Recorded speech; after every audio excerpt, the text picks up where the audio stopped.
So in this part we are going to learn to collect the data what we need for the calculation of our solution.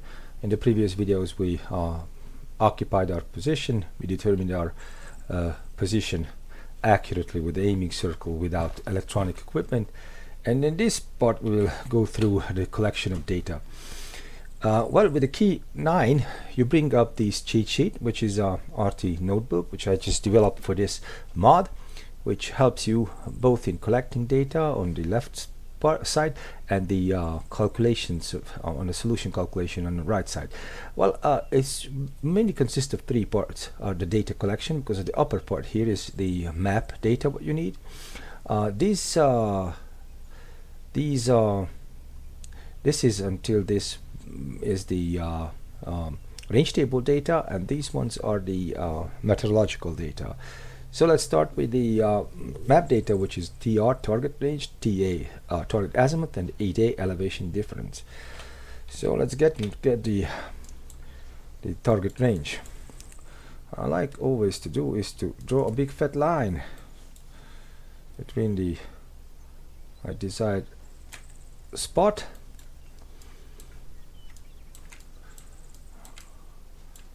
Make it parallel with it.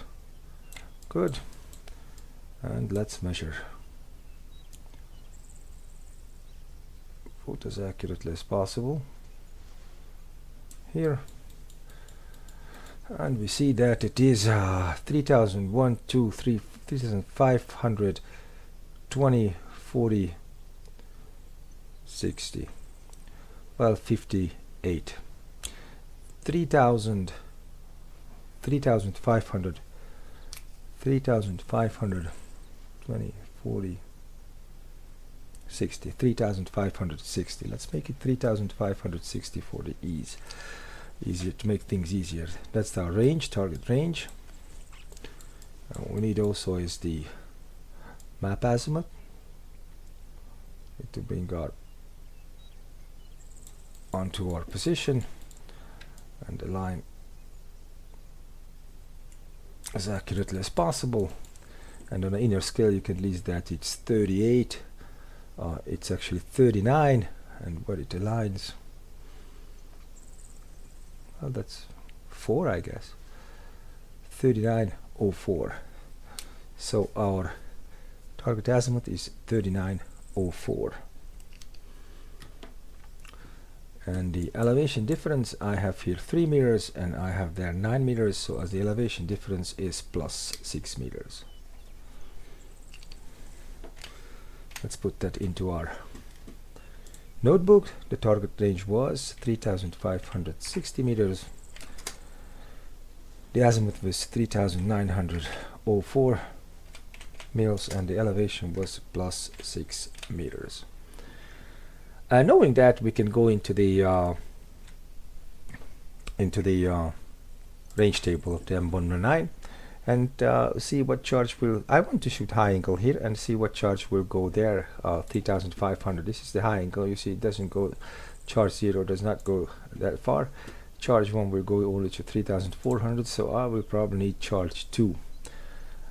Yeah, charge 2 and our base elevation. It is the base range, because I also added the abbreviation what you find in the cheat sheet in the notebook to make your life easier, to make my life easier, and I can just transfer all this data to my notebook. You see, with the range of 3,560, I need 3,500 elevation, which 3,500 base range, and to the 3,500 base range, the corresponding elevation is 1,032. The range change per 1 mil of elevation change is 4 meters. That is for the meteorological corrections. That is the elevation change for 50 meters. That is 15 mils. You need 15 mils of elevation change to achieve 50 meters of range change. And the elevation compensation for 100 meters elevation difference is 15 mils. You have the derivation or deviation or drift. That's its drift. Minus 42 mils at that distance. You have the side wind correction, which is 1, and you have the headwind correction, which is 7. you have the temperature correction, which is 27. It is all meters. You can read everything, and the pressure correction is 6. You can read what unit it is up here. It is meters, meters, meters, because these are all range corrections. We will, after collecting the range corrections, we will transfer, we will, how to say, we will convert it to elevation correction, but the elevation corrections you don't have to convert, only to add anyway. We'll go into details about that when we do the calculation. So our base range was what? Our base range was 3,500 meters. The base elevation corresponding to that was 1,032 mils. Range change for 1 mil is 4 meters. Elevation change for 50 meters is 15 mils, 50 meters. Elevation compensation is again 15. It was 15. Was it 15? 3,500. Yeah, 15. That was 15. So the elevation change for 100 meters of elevation difference is 15. Drift is minus 42 mils. Side wind correction is 1 mils.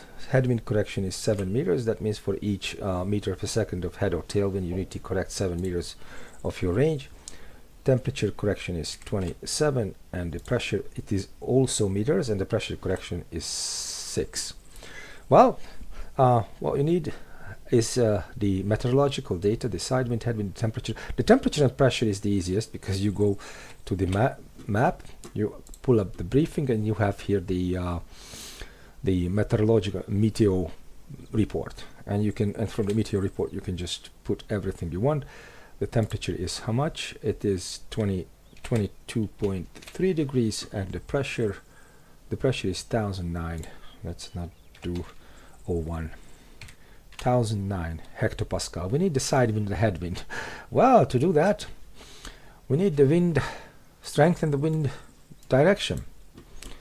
Let's see. We have the wind direction of 6 degrees. It is blowing from 6 degrees, and it is blowing from 6 degrees. You can make sure with the shift K you can bring up, you see, the so it's blowing into 6 degrees. It's blowing into 6 degrees. Let's find the 6 degrees. It is in the inner scale. You see that is 5 degrees and that is 6 degrees, and the strength was 2.6 meters. 2.6 meters. What I'm doing here is I'm putting it on my position, and I'm trying to find a 2.5, 2.6. Do you see? That is my wind vector. 2.6 meters. It is my wind vector.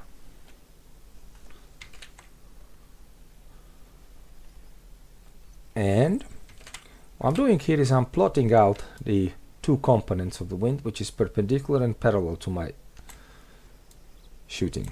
You see, because I have, this is the wind vector is blowing that way, and I'm shooting that way. So in order to compensate for the wind, I need one part which is parallel with my shooting line, and one part which is perpendicular to my shooting line. And you see, the part which is parallel to my shooting line wants to break my shell, so I need to add some range to compensate for that. So there's going to be a positive compensation, but how much? You just need to mentally project it here, and you see that is what, 2.3 meters per second, and it is a positive correction. So the headwind is positive correction, 2. What was that? 2.3. 2.3 meters per second of positive wind. And the side wind, let's go define the side wind. You see it's blowing that way, so I have one component which is blowing this way, perpendicular to my line of fire, which wants to increase, it wants to add to my, because it wants to push us, this is plus, it wants to push us into the positive azimuth. It wants to push my bullet, my projectile to the right side. In order to compensate for that, I need to decrease my little bit into the wind. I need to decrease, so it's going to be a negative compensation. But how much? You see, you just need to project it to this. To this, it's 1.4. It's 1.4 minus 1.4. So my side wind correction will be minus 1.4.